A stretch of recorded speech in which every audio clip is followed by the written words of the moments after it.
Баршаңызға сәлем достар. Бүгінгі сабақта высотаны немен өлшеу керек, қалай өлшеу керек және қалай дұрыс есептеу керек жөнінде айтатын боламын. Сіздерге жалпы мынадай схема дайындап қойдым, бұйыртса электронды вариантын жіберемін. Бұл жөнінде тоқталмас бұрын бірінші кішігірім түсіндіре өтейін. Ең бірінші тоқталатын тақырып ол бізде высотаны немен өлшеу керек. Бізде қазіргі таңда ең удобный вариант ол электрорулетка. Бұның неше түрлі бар. Мысалы, менде 30 метрге арналған, 20 метрлігі, 50 метрлігі де болады. Жалпы бұның артында батарейкамен жұмыс істейді. Мына жерде өздеріңіз батарейка салып аласыздар да. Осылай жұмыс істейді. Ең бірінші бұны бір бассаңыздар өзі қосылады. Және сіздердің полдарыңыз осы болатын болса, полға қойып, және бір кнопканы бір бассаңыздар, қызыл не жанады, лазер жанады. Осы лазер бойынша өздеріңізге керекті точканы белгілеп, высотаны өлшей берсеңіздер болады. Мысалы, қазір лазер жанып тұр. Осы, мысалы, потолокқа немесе карниздің астына тиеді.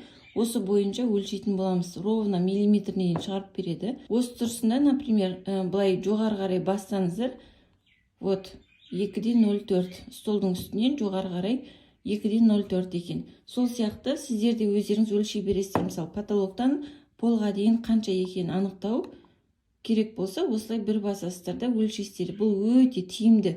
Мысалы, қазіргі таңда кәдімгі рулеткамен өлшесеңіздер, рулеткаларыңыз то майысып қалады, то неудобно, немесе әртүрлі высоталар болады. 4 метрлік высотада уже рулеткаңыз железно майысады. Сол себептен осы өте тиімді. Алдағы уақытта штормен айналысамын, керек болады десеңіз, осы электрорулетканы алып алсаңыз өте тиімді. Высотаны қалай дұрыс есептеу керек? Мен схема дайындап қойдым, бірақ ол үшін сандар қайдан шыққан жөнінде айта өтейін. Мынау бізде потолочный карниз деп есептейтін болсақ, осы жерден, мысалы, потолочный карниздің ені бізде 1,5 сантиметр. Обычный потолочный карниз бізде всегда 1,5 сантиметр ені. Но мен всегда 2 сантиметр деп есептеймін оны, 2 сантиметр. Сіз потолочный карнизді от потолка до пола өлшеп алғаннан кейін, мысалы, сізде 2,85 дейге, от потолка до пола өлшеп алғаннан кейін, осы 2,85-тен минус 2 сантиметрді алып тастайтын боламыз. Сөйтемізде біз тюлімізді полностью высотасын осылай 2,85 қылып өлшеп, сол бойынша үтіктеп дайындап алатын боламыз. Және осы кезде плюс 0,5 сантиметр бұл не үшін? Ол бізде өлшеп алғаннан кейін, мысалы, сізде өлшеп алдыңыз ғой, осы жерден 0,5 сантиметр былай қалдырып лентамызды тігетін боламыз. Лентамыз мына жерден басталады, үстінен тюль көрініп тұрады, 0,5 миллиметр. Асы лента, 6 сантиметрлік лента. Мен всегда тіккенге, тюльдерді тіккенге де осындай органза лентамен тігем, себебі қыбылар олар бетіп майысып кетеді. Ал уже органза лентамыз ешқандай майыспайды. Туры осылай жоғар жағында тұрады. Осылай тігетін боламын. Сонда мына жерден 0,5 сантиметр қалады. Бұл бізде крючокты жауып тұру үшін. Енді біз кованый карнизге тоқтала өтейік. Ең бірінші өлшем алған кезде электрорулеткамызды полға қоямыз, және осыдан карниздің астына дейінгі өлшемді аламыз. Карниздің астына, яғни біз линзамызды, лазерімізді осы карниздің астына тигіземіз де, осы екі аралық өлшемді алатын боламыз. Және плюс 2 сантиметр деп есептейтін боламыз. Ол бізде 2 сантиметріміз карнизіміздің ұзындығы. Домалақ болып тұрады ғой, соның ұзындығы примерно 2 сантиметр деп есептеп аламыз да, сразу сонда карниздің үстімен қосып есептегенде 2 сантиметр. Значит, сізде карниздің астынан полға дейін есептеген кезде 2,85 шығатын болса, плюс 2 сантиметр ол карнизіміз, сонда сізде общий высотаңыз 2,87 болады. Енді осы 2,87 бойынша высотамызды қалай есептеу керек жөнінде айтатын боламыз. Ол үшін лентамызды всегда тіккен кезде осылай аударып тігетін боламыз. Мысалы, біз потолочный карнизде былай обычно тігеміз ғой, несі жоғары қарап тұрады, не деп айтушы еді, крючок киілетін жер жоғары қарап тұрады, а бізде кованый карнизде ол осылай төмен қарап тұрады, теріс қарап тұрады, яғни бізде мынау киілетіні астыңғы жағында тұрады, мына жер пустой.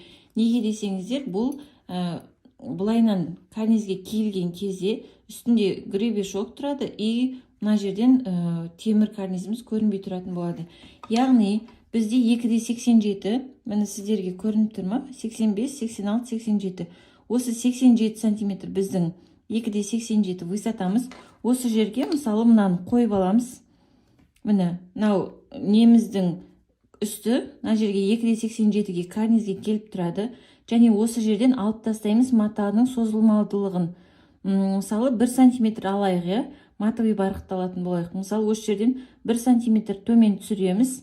Міне, 87-ден түсті 1 сантиметр. Осылай 1 сантиметрді түсірдік. Енді мына темірімізді былай алат тұратын боламыз. Енді бізде лентамыз мына жерге келіп тұр ғой. Осыған 2 сантиметрді қосатын боламыз. 1 сантиметр және 2 сантиметр. Бұл бізде гребешогымыз 2 сантиметр осы жерден келеді. Сонда 2,85, 86, 87 жарым болды. Негізгі высотаға 0,5 сантиметр қосылды да. Мысалы осы жерден тігетін боламыз. Общий біз шторымызды 2,87 ғып өлшейтін боламыз. Полностью өлшеп аламыз. Яғни бізде мысалы мынау неміз дейге, мынау бізде матамыз дейге. Осы матамызға былай 2 сантиметр түсіп тұратын болады. Мысалы мынау біздің матамыз болса 2 сантиметр осылай түсіп тігілетін болады. Сонда сіздің неңіз былай киілген кезде, темір карнизге киілген кезде уже төбесінен карнизіміз кішкене жабылып тұратын болады. Әжептеуір жабылып тұратын, мысалы мынау карнизден кетті. Сонда әдемі аккуратно болып тұрады. Тағы бір түсіндіре өтейін. Бізге негізгі высотамыз 87. Вот 87. Осы 87-ден бірінші бізге матаның созылмалдылығын алып тастаймыз. Барқыт болсын 0,5, 1 сантиметр дегендей матаның созылмалдылығын алып тастаймыз. Одан кейін осы тұрыста, тура осы тұрыста немізді тартамызды, крючогымызды, темірімізді. Осы жерден енді біз гребешок қосатын боламыз. Лентамыздың тұрған жерінен гребешок қосамыз. 1 сантиметр, 2 сантиметр. Вот осылай біздің разницамыз шығады. Ендігі кезекте тюлімізге тоқтала өтейік. Тоже тюльдерде, обычный тюльдерде осылайнан лентамыз тігілетін болса, яғни ілгіші жоғары қарап тұратын болса, біз кованый карнизде оны төмен қаратамыз.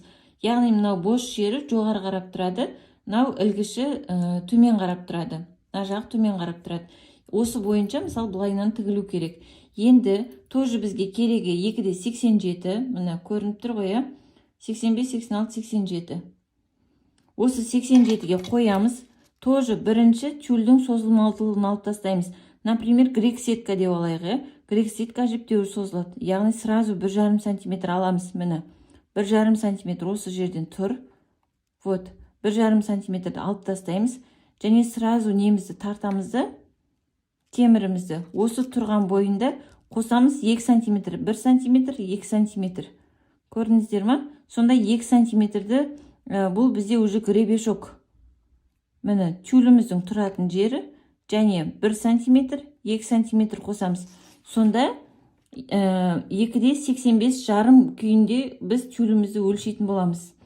Ол дегеніміз тюлімізді мысалы, мынау тюлімізді, мысалы ашық тұрған тюлімізді, полностью ашық тұрған тюлімізді осыған 2,87 ғып дайындап аламыз шторымызды, тюлімізді.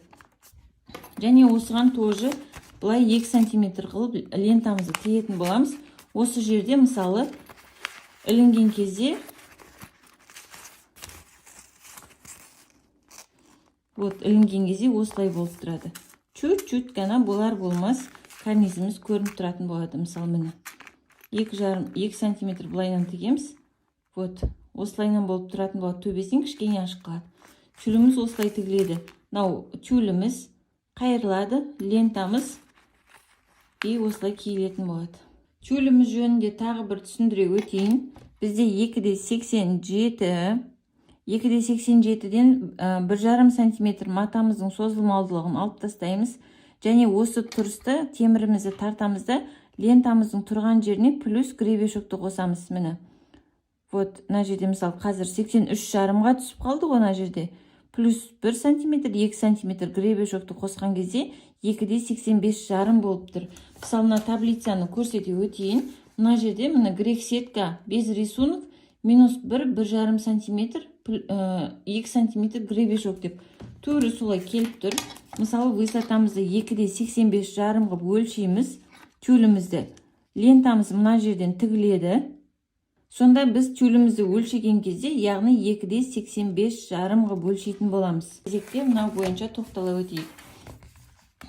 Міне бізде жазып қойдым. Грек сетка без рисунок, с рисунками дейді. Созылмайтын тюльдер капрон, креп болуы мүмкін, или лен болуы мүмкін. Лендарда көбінесе ол жуылған кезде все-таки отырады. Сондықтан лендарда кішкене аздау ала берсеңіздер болады. Мысалы, минус 2 сантиметр емес, минус 1,5 сантиметр кәдімдей ровно полға тиіп тұратын қып істей беріңіздер. Сосын ол жуылатыны бар, басқасы бар, өзі отыратыны кейінірек отыра береді. Одан кейін матовый барқытты жаздым және барқытты жаздым. Енді барқытқа келсек, барқыт созылмайтын маталарды бұлай бөлек жазып қойдым да. Ал матовый барқыттары ол кішкене созылатындары бар. Мысалы, аударып тіккенде чуть не істейді, созылады, соған байланысты есептеп жазып қойдым. Және созылмайтын маталар жаккард, атлас, блэкаут деген сияқты маталар и так далее. Дальше. Енді мысалы, мынау патологичный конец бойынша грек сеткада сразу всегда минус 3 сантиметр деп алып тастаймын. Және 0,5 сантиметр гребешок. Негізгі өлшенген кезде 2-де 85 болса, 82 қылып полностью өлшеп, кесіп, үтіктеп, дайын болғаннан кейін просто 0,5 сантиметр гребешок түсіріп тігемін. Мынау солай. Грек сетка с рисунками да, ол бізде тастары болуы мүмкін, немесе көп рисункасы болуы мүмкін, или слегка рисунок түсуі мүмкін. Соған байланысты 3-4 кейде 5 сантиметрде алынып жататын жағдайлар бар. Сол бойынша жаздым. Жалпы тюльдің ауырлығына қарайсыздар осы жерде. Және созылмайтын тюльдерде обычный минус 2 сантиметр десте үтіктеп дайын болғаннан кейін 0,5 сантиметр түсіріп тігесіз. Енді матовый барқытқа келетін болсақ, қазіргі таңда өте көп шығып кетті. Түрлері де, фирмасы да әртүрлі. Сондықтан қатып қалған бір фирма емес, өте көп фирма болғандықтан матаның созылмалдылығына қарайсыздар. Өздеріңіз ұстап көресіздер, болмаса 1-2 тігіп көріңіздер, соған байланысты кішкене өзгеріп тұрады. Мысалы, минус 1 сантиметр алып, 2 сантиметр гребешок қалдырып тігесіз ба, немесе 1,5 сантиметр алып тігесіз ба, соған байланысты мынау өлшемдері, мынау жалпы барқыт бойынша кішкене созылмалдылығы аз, яғни кішкене қымбаттау материалдарда уже олар қатты созылмайды. Сол кезде уже өзінің высотасынан 0,5 сантиметр аласыз да 2 сантиметр гребешок қып тігесіз. Мынау созылмайтын маталар тоже солай жаздым. Мына жерде тура солай багетный карниздікі чуть-чуть өзгерістер бар. Мысалы, багетный карнизге гребешок керек емес. Сол себепті минус сразу 3 сантиметр и просто 0,5 сантиметр гребешок қалдырасыз, чтобы крючок көрінбей тұру үшін деген сияқты. Вот, мына жерде де солай жаздым. Шторда гребешок керек емес, просто 0,5 крючок көрінбей тұру үшін деп келтірдім. Одан кейін, мысалы, мына жерде кованый карниздікін түсіндірдім. Бұл жерде тоже грек сетка без рисунок с рисунками. Мына жерде, мысалы, тастар көп болуы мүмкін, немесе рисункасы көп болуы мүмкін. Тесмамен көп тігілетінде жағдайлар бар. Соған байланысты өздеріңізге керекті сантиметрді қоса берсеңіздер болады. Негізгісі осы.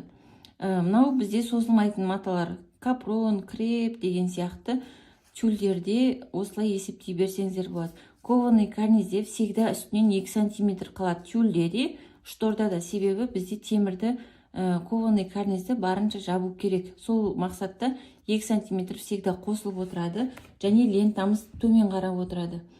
Қайырлы білім болсын.